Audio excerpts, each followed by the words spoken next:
Romance and Crime, and the moderator for this panel is Anjali Lal Gupta. Anjali Lal Gupta teaches at the University of Hyderabad. She was a journalist for more than 16 years with experience across television, new media, and development communications.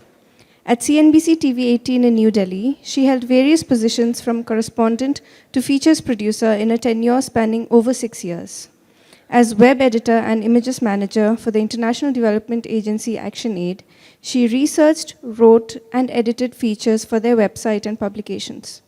She also regularly contributed to newspapers and magazines, including Tehelka, The Hindu, and The Times of India. She joined the Sarojini Naidu School of Arts and Communication in 2014 as a faculty of journalism. So it's my privilege to introduce this session titled Romance and Crime, as all of us may agree, these are very popular literary genres and attract a wide readership. I'm just going to introduce the two writers here. First, I'll introduce Ms. Sharmishtha Shenoy. She's the author of the Vikram Rana mystery series, which includes Vikram Rana Investigates, which was published in 2016, A Season for Dying, 2017, Behind the Scenes, again 2017, Fatal Fallout, 2019, Silent Witness, 2020, A Thousand Scars, Book 1, The Hunter, and Book 2, The Hunted, both 2022. She has also published a book of short stories, Quirky Tales, that was published in 2019, and a novel, Murder in the Chaudhry Palace, 2022. She has an M.Tech degree from the University of Reading, Great Britain. She was an IT professional and worked for TCS, Satyam, Infosys, and Microsoft. And now I'll introduce Mr. Mukul Kumar. Mr. Mukul Kumar is a civil servant, novelist, and poet. His published work includes 3 novels, As Boys Become Men, which was published in 2016, Seduction by Truth, which was published in 2018, and the e-book Arzu Arshan, Can One Hate Love? His poetry anthologies are The Irrepressible Echoes, Catharsis, and Rhythm of the Ruins. He has been honored with a National Award for Outstanding Service to the Indian Railways, Bharat Nirman Award for Literary Excellence, and Purvanchal Gaurav Samman for his contributions to society as a bureaucrat and writer. I'm going to start with probably a very curious question that's probably popping up in the heads of many in the audience here. How did your writing journey start? Like, you were from the software world, you were working with TCS and Satyam, and you studied IT, and suddenly then taking up the, a literary journey and writing crime stories. How did that start? See, the first thing is that I'm a bookworm.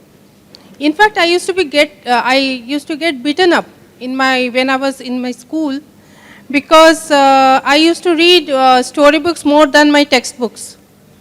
So I was always into this, and I was the naughtiest girl in my school. Used to sit in the last bench and read storybooks while my teachers were teaching maths, history, and all those boring topics for which I had no interest at all. But anyway, Indian parents, they forced me, cajoled me somehow. You have to do engineering, you have to get on in life and all that. So I bowed down to their demands basically, and then I graduated, post-graduated, did a lot of things, and then I went into the corporate sector, and I did a lot of work for 15 years I was in the corporate sector. So what happened is that after my father died. Once my father died, I had no more fear what people will say, what my father will say if I quit my job and go into doing something about which I feel more passionate about. So basically, that's on a lighter note, but basically what happened is, after my father died, I was not feeling very good. I went into depression. And I thought this corporate and with all its trappings, I didn't want to go into that anymore. So I wanted to do something on my own. Basically, I wanted to be on my own and be independent. So that's why I quit my job and I went into writing. So that is how my writing journey started.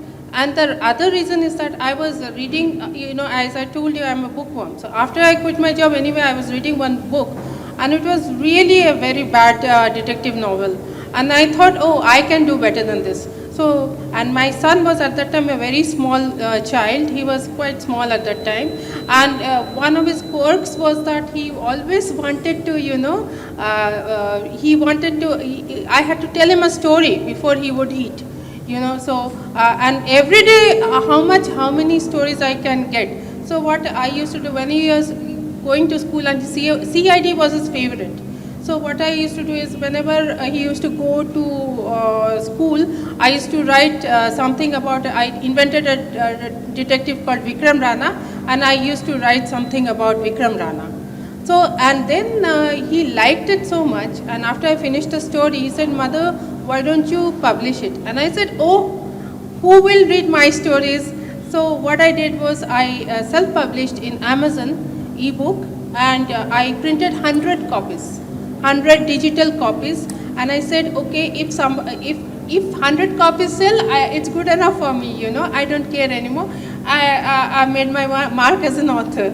So that's how my writing journey started. But surprisingly for me, at least, people seem to like that story, and that's how Vikram Rana was born, and then he continued his journey up and now I've written up to 8 books. And people, whenever I have there's a delay in releasing a Vikram Rana a book, people call me or they write to me and say, when is the next Vikram Rana coming out? So that is how my writing journey started, and I'm pretty happy where I'm going right now.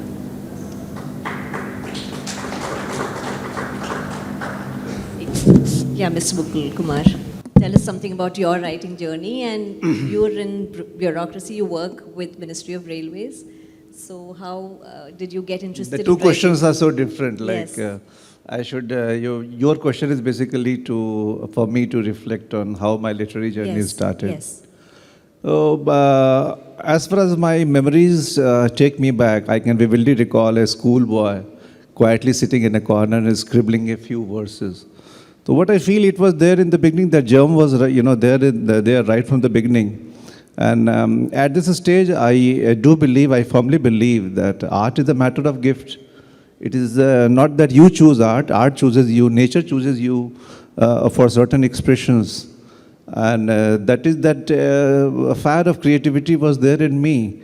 And later on, I will attribute my shaping up of my literary sensibility to my father at large, because he taught English literature in Bihar University, and that is how that ambience at home was, I think, purely imbued with the, you can say, literature. He was a very charming speaker also, and he used to openly, used to love expressing about what he taught in literature, and that caught the fancy of the young boy. And so, like, art is there and ambience is there. Ambience, ambience plays a very crucial role in nurturing your literary sensibility. So that is how when it is. But when you write at such a formative stage, you like to keep it to yourself, because you are not very sure of how it goes to the world. Naturally, of your first writings, you are never confident, So, I could get access to all those classics at a very formative stage of my life. That really, I think, shaped up my literary sensibility. So my literary journey started with poetry, and after that, I think it took off, and somewhere in a few years down the line, the storytelling also caught my fancy. Whenever I used to read a fiction, it was very challenging for me to complete a fiction, because I used to get, drifted into my own thoughts that, okay, I can also tell some story. It is there in me also. So my feeling is that, I think it's a message also that I have been conveying at large to the audience also, especially the youngsters, that the best way to know whether you can be a writer or not is to read. Reading tells you whether there is a writer in you or not. Yeah. So let's talk a little about the genres that you've chosen for yourselves to write in. Yours is crime and yours is human relations, relationships, romance. What attracted you about these genres, and what are the inherent challenges of taking, even as you may be drawn to them, what are the challenges that you face while writing about these genres? Yeah. So, as I said, my son liked detective stories. I myself like detective stories a lot. My favorite authors are Arthur Conan Doyle, and Agatha Christie, and many other are there, Kara Hunter, in recent times. So basically, this is a genre I feel excited about, and I feel, as Mukul said, writer, is something that what comes out from you. So for me, crime and the dramatic parts of the crime, that comes out from within me. The other thing that comes out from me is crime story or a detective story is basically like a puzzle. So you are, it's a constant game that you're playing with your reader. Like I am saying that this is the killer, I am thinking this is the killer, and when you are writing, when you are reading, whether you are able to understand who is the killer. And my job is to put lot of red herrings so that you can never understand who is the killer, right? So this is a kind of puzzle that I'm creating for all of you. So it's like a kind of game for me, and that's why I like writing crime genre. Crime is not necessarily all about gore and murder and blood. It's also a lot of game of puzzle, a game of intelligence, and that's what I think it drew me to the crime genre. So, and as I said, that added incentive was that otherwise I had to think of a story every day for my child. But with the crime genre, it was like I have written for 6 months and then I can continue reading it to him for the next 1 year. So that's how it started. It is a little challenging for me to answer this question because I write poetry and I'm into fiction writing also. So while here I am sitting as a fiction writer trying to explain why romance, finds such a prominent, love and romance and relationship finds such a prominent place in my fiction. But on the other hand, my poetry has hardly dealt with the themes of love and romance. So that is quite a contradiction. It is so profound, it's purely philosophical. And mostly, reflecting on metaphysics, nature, and of course, I think certain social ills prevailing in the society. Those things, like my sensibility is predominantly melancholic. So in my poetry, that comes out. So that is what I feel, poetry is the song of your soul. So that is how you can explain that. Coming to fiction, I think fiction, when you fiction is a planned venture. When you plan a fiction, so you have to create characters, you have to craft the plot. Somewhere, I think this human relationships and love and romance, I think came so naturally to me. It is very challenging because writer, predominantly writes by his inspiration, by his heart, and it is very difficult to, frankly, explain in explicit terms why you love to deal certain themes. So I think it is a little challenging for me to explain. I will end at that. The poet, of course, love and romance find a very peripheral space in fiction, and it has been such an organic thing that I think trying to explain it is a little difficult. Yeah. Does your poetry in any way influence and inform your fiction? Yeah, but as far as the language is concerned, definitely it is there. I think it is, and the feedback, first of all, you deal with a particular theme and you are never conscious of it. And when later on you look at it and you find a certain pattern. So with my works also, when I tended to look back, that is how poetry emerged and that is how fiction emerged. So, it's like that, romance came so naturally to me, and then poetry, and language-wise, I think both inform each other. when my fiction is read by the readers, they tell, ki, here is the poet also. I think poet lurks in the fiction. Likewise, poetry, I think Indian Express, I think, gave this review that his poetry is the case for character building and words I can't recall it vividly. So that element of narrativity in my poetry is there. So that way you can say that my fiction informs poetry, and my poetry and my fiction, language-wise and thoughts-wise, tend to go into the philosophical realm, because any of my fiction is not just a story, it is a multi-layered work operating at many layers, and in which I love to weave my plot with the elements of history, mythology and philosophy, and that is where I think poet shines. So even if you read my fiction, you will easily get to know that this writer must be writing poetry as well. Yeah, so tell us about the fact that you have to draw from real experiences, and your writing, especially fiction writing, it happens to be amalgamation of reality and imagination. To what extent would you consider your writings autobiographical? And I'm primarily directing this question to you. I know that in a previous conversation you said that the character is autobiographical, but the plot is a mixture of a lot of happenings.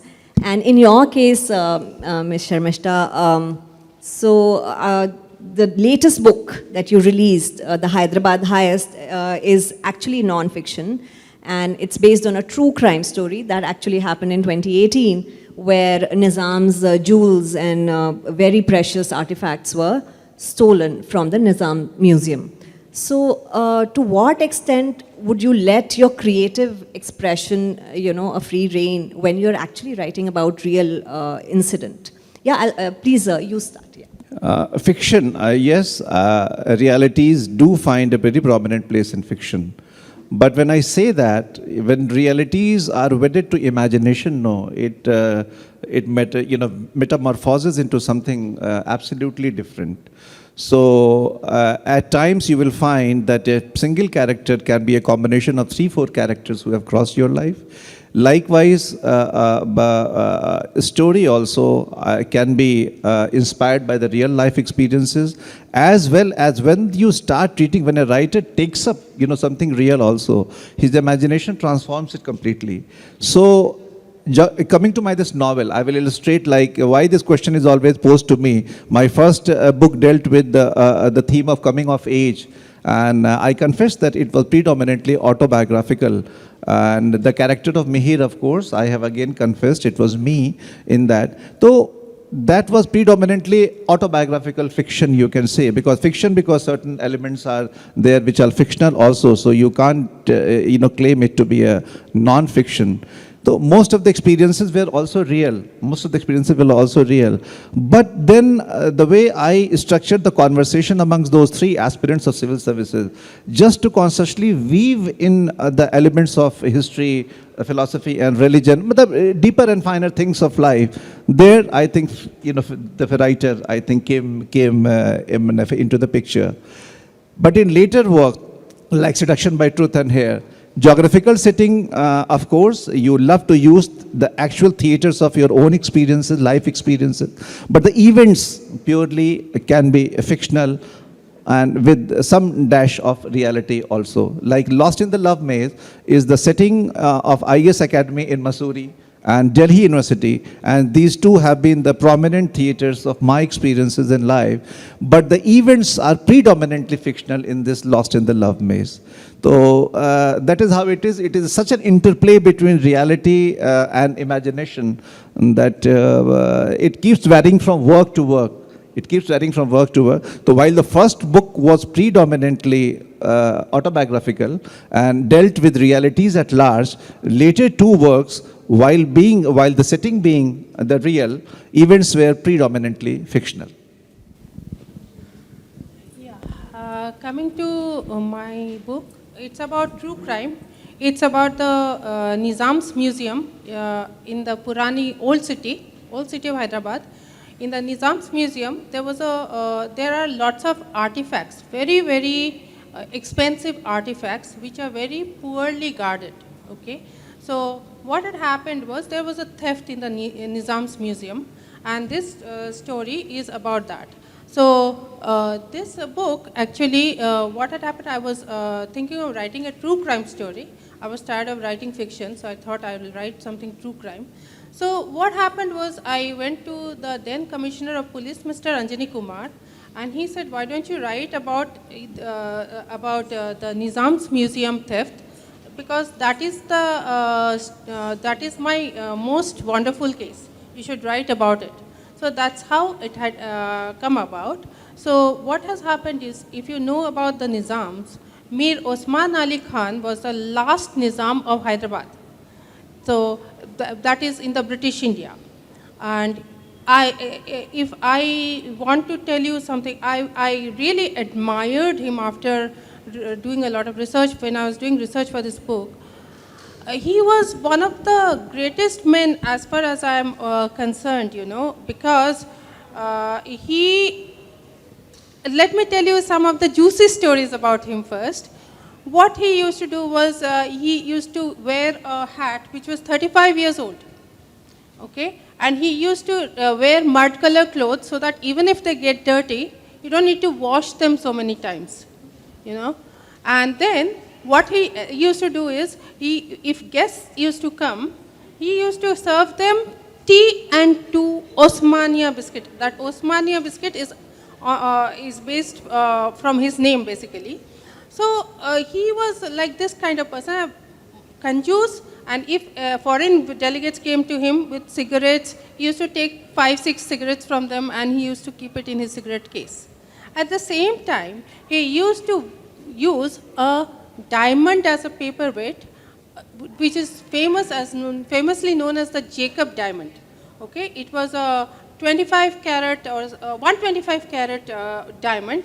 His father regarded it as very inauspicious, so he used to keep it in his Mir Osman Ali Khan's father, I'm talking. He thought that this diamond was very inauspicious, so he kept it inside his shoe, this diamond.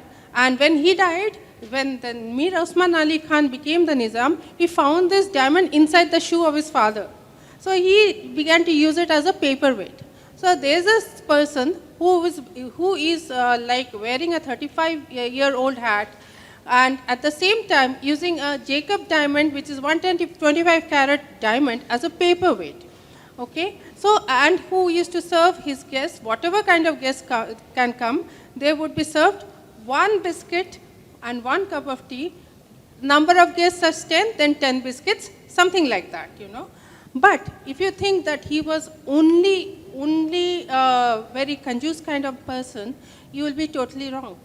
You know why?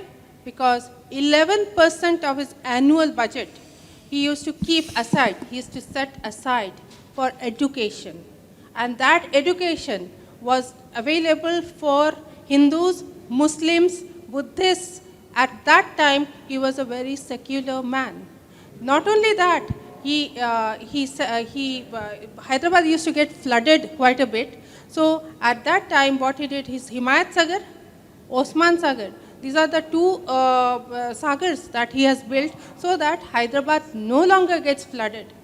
The High Court, the Osmania General Hospital, even the State Bank of Hyderabad, these were all founded by him.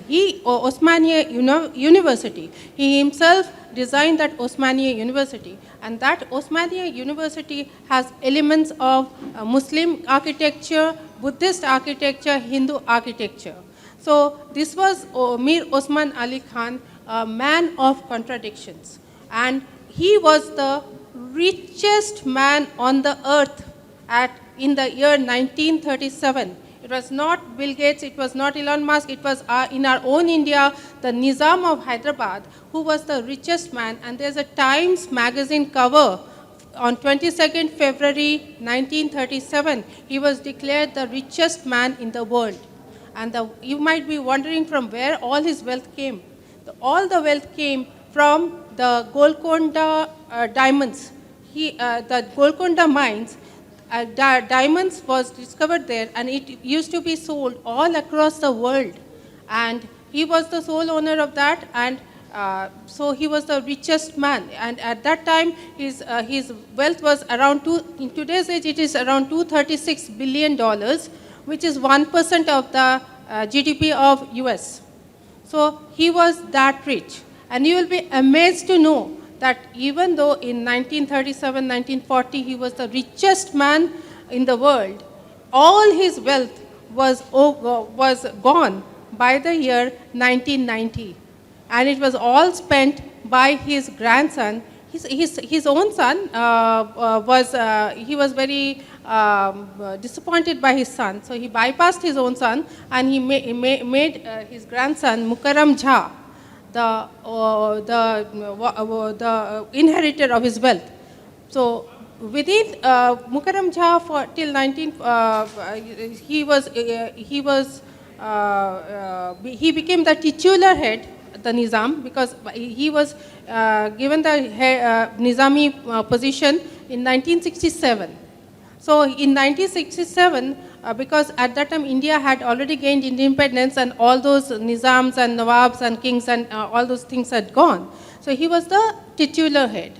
So what happened is he was not very interested in the Nizamiyat, and what he did was he went to Australia and he bought a huge ranch in the outbacks of Australia. And he also had bought a mansion in Perth. And and unfortunately for him, this in Kalabari, the ranch that he bought, and there he created a factory which was all about tractors, cars, and earth movers, and gold mine diggers, and all that thing. Unfortunately for him, that he had employed 1,000 people, but all his money was wasted there because that business venture did not work. And he was Mukarram Jha was educated in the London School of Economics. That tells you something about the London School of Economics, I think, if that is how he ran his business. But maybe it's not the fault of the university at all. It could be that it depends from person to person. But what I'm trying to tell you here is that the richest man, when he became the Nizam, he was one of the richest person in this world. And he became the poorest man. And when Mukarram Jha died, he died in Turkey as it is called now, in a 2-bedroom apartment. So all the wealth was gone.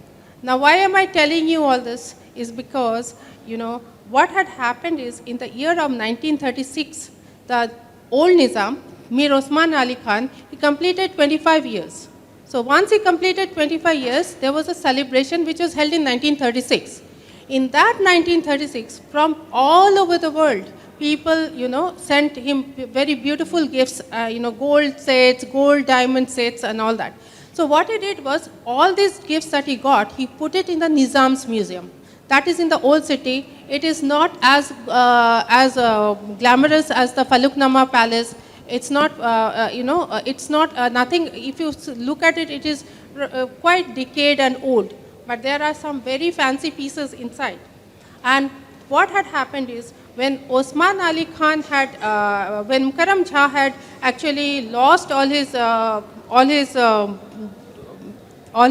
wealth, he had, there was a $35 million that the Mir Osman Ali Khan, when India gained independence, what had happened is that, am I taking up too much time? Okay, I'm sorry.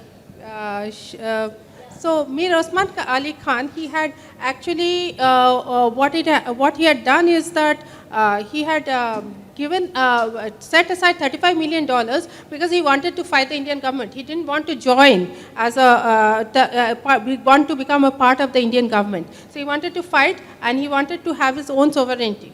But that didn't happen. But so he sent $35 million of his money to the NatWest Bank in England because he wanted to buy weapons.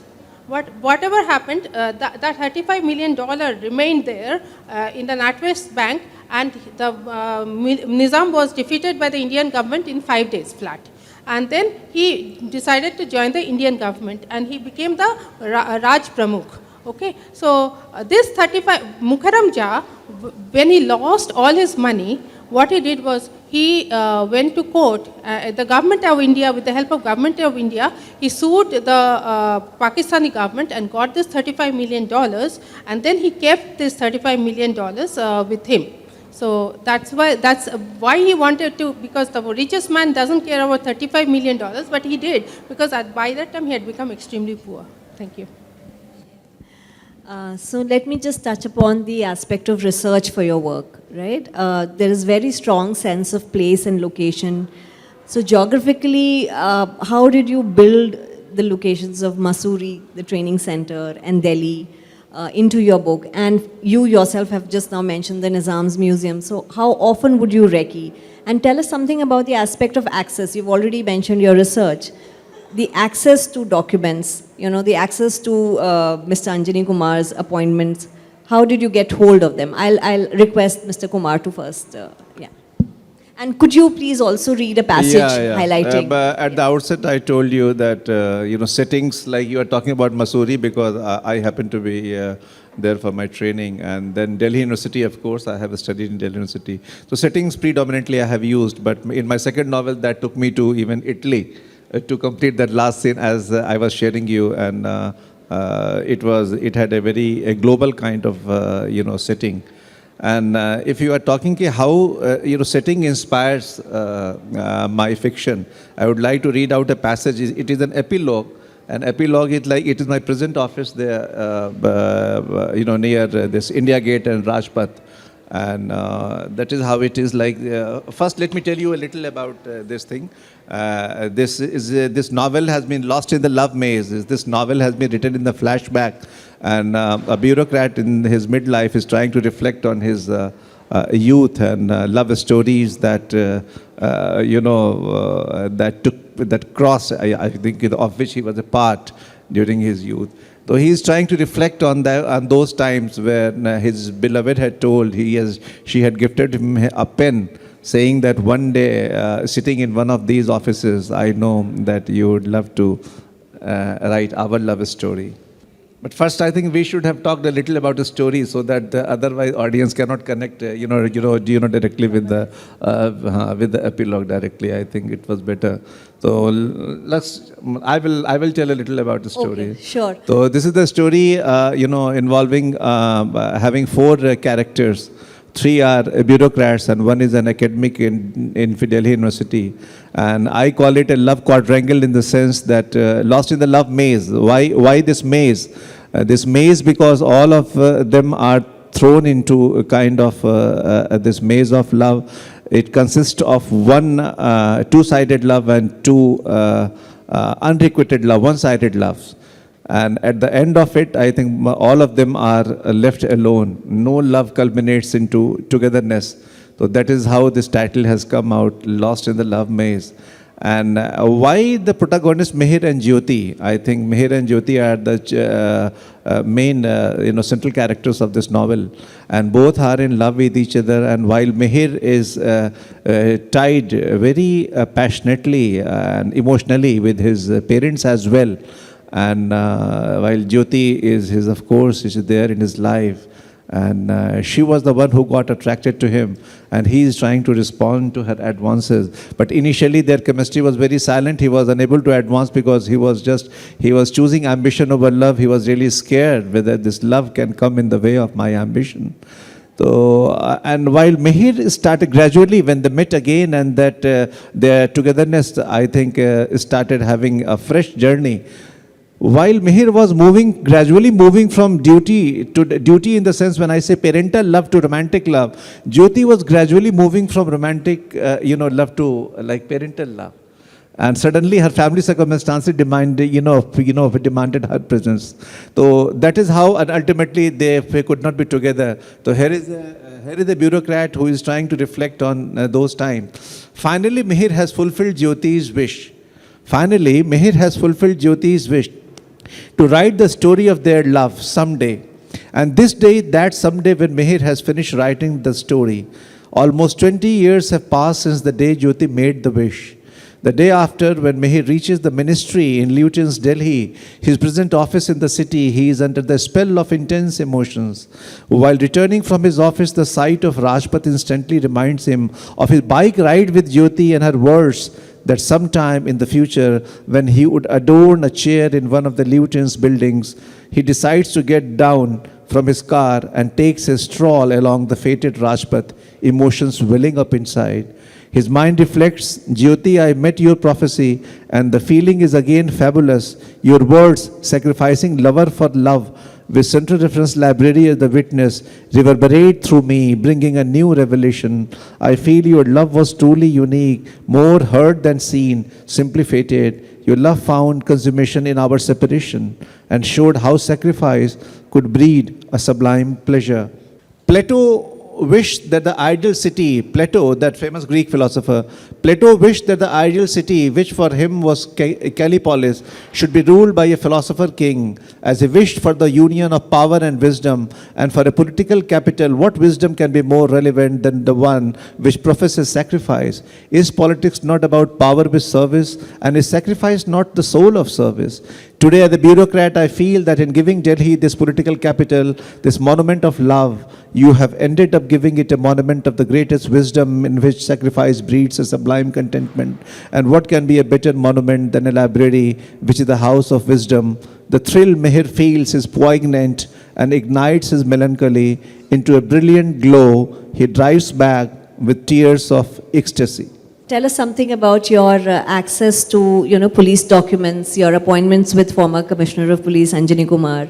How were you able to, sort of convince them to give you material? Yeah. Yeah. So basically, Anjali Kumar was very clear that I am a common person and I should not be given any access to anything as much as possible.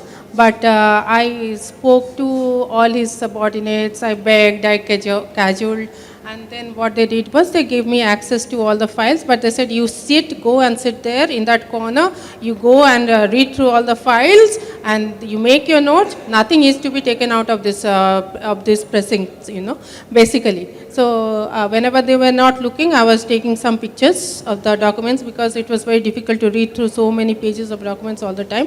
But whatever, so that is the way I had gone through the police files. That was the beginning. After doing that, I went and talked to the various stakeholders. So this kind of crime, this was now let me talk a little about this story. This story is about Nizam's Museum. In the Nizam's Museum, there were some gold, diamond encrusted and emeralds encrusted tiffin box and one saucer and cup and spoon. So what had happened is there were two petty thieves. One of the thieves actually, he was not a thief, he was a welder basically. He was sick and he went to the Darushewar hospital, which was there in the old city. And because there was a large queue, he said, okay, he asked somebody else to stand in the queue for him and to spend the time that welder, he was a welder that he went to, it was just by chance that he went to the museum because a welder generally is very incompatible with a museum. But it was his good luck that he was at the right place at the right time, in the sense that when he went to the museum, nobody was around and he was the only person. He was looking through all this gold jewelry, and he was thinking very bad things about the Nizams, that I am here starving and these people had so much gold and jewelry, silver. But whatever, what had happened at that time, because why I am saying he was at the right place at the right time, because at that time the technician had come who takes care of the CC cameras, and he was talking to the curator, and this thief, unfortunately or fortunately, whichever way you want to think, he had very sharp ears. So he heard that the CC cameras are not working for a long time. So, and those need to be replaced. So what he did was, he had a very good cousin of him who was a great thief. His name was Kunighaus. The name has been changed, of course. Why he was called Kunighaus? Because he used to eat raw meat when he was a small child. So he went to him and he said, "Bhai, dekho, there is so much gold lying around in the Nizam's Museum. Why don't you go and take care of it?" So that's how. So they raided the area and they found, oh, okay, security is very lax. especially in the old city, those of you who have been to the old city, you'll find that there are very little gaps between the buildings and the museums. So they just jumped from one of the adjacent buildings into the museum, went up a ladder. Pictures are there in the book. You can have a look if you are interested. So they went to the museum very easily, and they just stole the diamond, the tiffin box. Luckily for the police, the Anjali Kumar, one of that cooling house that I was saying, he was also a mason. So what he had done is, there are various ventilators through which one could enter and go and grab the artifacts in the museum. So to mark that, when they recreate the scene before their crime, they had made an arrow. And Anjani Kumar, when he saw that arrow, he understood, okay, only a mason can do this kind of arrow, in a concrete. It was very tough concrete, and it was a very neat arrow. So he told his team, and the elite force of the police force were given this task, because it was the heritage, it was our culture that was stolen, right? So the police commissioner said that this is a work of a mason, and that was the first clue. And after that, the police worked round the clock, and you have to read the book to understand how they caught the thieves. Okay, so the research part is that I went and I talked to all these elite force team members. I went and looked through the files, and I understood, and then I wrote the story. So before I open up the floor to questions from the audience, I'd just like to ask one last question from both of you about, your novel is set in the 90s, and the theme that you've chosen is that of human relations and relationships. In these contemporary times when so much of it has become so temporary, given so many interactions are happening on digital spaces, there's no such thing as slow dating anymore. So how do you think young readers would resonate with a love theme like the one that you have showcased in Lost in the Love Maze? And to you, Sharmishtha, why do you think people should be interested in old things, in things of heritage and culture and Nizam's legacy? That's something for you to tell. But yes, you must start. Before that, I think suddenly I got reminded of a very interesting, theme. A theme in the sense, anecdote in this novel that amply answers your question, how geography really influences your writing. That will, give me an opportunity to tell about the third character, which is a very interesting character of Sheetal. Somehow she remained untouched. So Sheetal is a character that girl, she's a bureaucrat, and she suddenly jumps in, crosses this protagonist Mihir's life, and she is so infatuated with him that in spite of being aware of his ongoing existing relationship with Jyoti, refuses to give up, and she keeps charming him, towards her, and tries to wean him off his love. So what she says about love, and that is, Sheetal is the character which never loses never loses the sympathy of the reader, in spite of being apparently negative. Why? Because ultimately she says that heart doesn't know the language of reason. Love is love. It has its own dynamics, and that has got nothing to do with reason. And these ultimately they go to Latur and Osmanabad during their village study. In our training, we are taken to for the village study trip also, that in order to familiarize ourselves with the village administration, how the village life, the village administration and all. So that Latur Osmanabad earthquake was a major challenge for the seismologists. I'm telling you about this because this is the region of Deccan. Hyderabad people, would be able to relate to it, that it is geographically supposed to be a very stable zone, and that earthquake really challenged the seismologists how it could happen, because the plates are so even. So Sheetal says, in that village only, she says to him, Even in ignorance, he would sound like an intel. Sheetal was an incorrigible admirer of Meher. And when admiration becomes a part of the strategy, it could only be every time, everywhere. She went on to explain, you know, I was fiercely focused on my civil services, not allowing myself to have an affair. Otherwise, also having a crush, losing one's heart, falling in love. It never caught my fancy. I felt my heart to be very stable and firm. But then I came to the academy, saw you, and you instantaneously entered my heart, crashing in. Isn't that like an earthquake hitting the stable region of the Deccan? Sheetal said. This is how, and she is so, answers and counters Meher, for contention that I'm already in love, I can't entertain your attraction. But here, I think Meher's intellectual self feels truly challenged. Right. And coming to your question of relationship, how I feel people still love to read about the ancient times, the medieval times, and that is the beauty of the art. It transcends the context, it transcends times, and ultimately it is a story that takes the readers into the grips. So I think love is a sublime emotion. Of course, how love gets conducted in the current times, that has changed.